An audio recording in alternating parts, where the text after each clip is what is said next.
The woman I married spent 2 years convincing me that having any boundary at all made me an abusive husband, and when she gave me the ultimatum to change everything about myself, I finally stopped listening to her version of who I was. What happened when the truth reached her family was something none of us saw coming. The version of me she married apparently wasn't the version she wanted to keep. Within 6 months of the wedding, the small corrections started. My sense of humor, my friendships, the way I spoke in public. She had a picture of who I was supposed to become, and she was going to build it whether I cooperated or not. The one boundary I held was my Friday nights with a close group of friends, one evening a week. I wasn't flexible on it. That's the thing she decided made me controlling.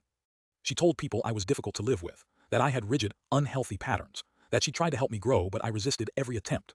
She used the word abuse more than once, in conversations I found out about later. My keeping one standing commitment had somehow become evidence of a dangerous personality. I started questioning myself. That's what that kind of sustained pressure does, it makes your own instincts feel unreliable. I found a forum online, men describing the exact same thing.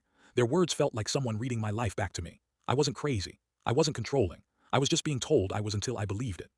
Then came the ultimatum. She sat across from me and said if I didn't fundamentally change the way I lived and who I spent time with, she was leaving. I said okay, and I meant it both ways. She called the ultimatum a cry for help. I called it clarity. We were at a group outing with mutual friends the following weekend. Her parents were there, they'd always liked me, and had started asking quiet questions about what was happening between us. She didn't know they'd been talking to people. She didn't know how much had already reached them. She repeated her version of events in front of everyone. I said very little. Her father asked a few specific questions she couldn't answer cleanly. The drive home with her parents was apparently a long one. Her family called me the following week. They apologized. They told me they'd had no idea. They cut contact with her until she got real help. I didn't ask them to do that. They just saw what I'd been living with.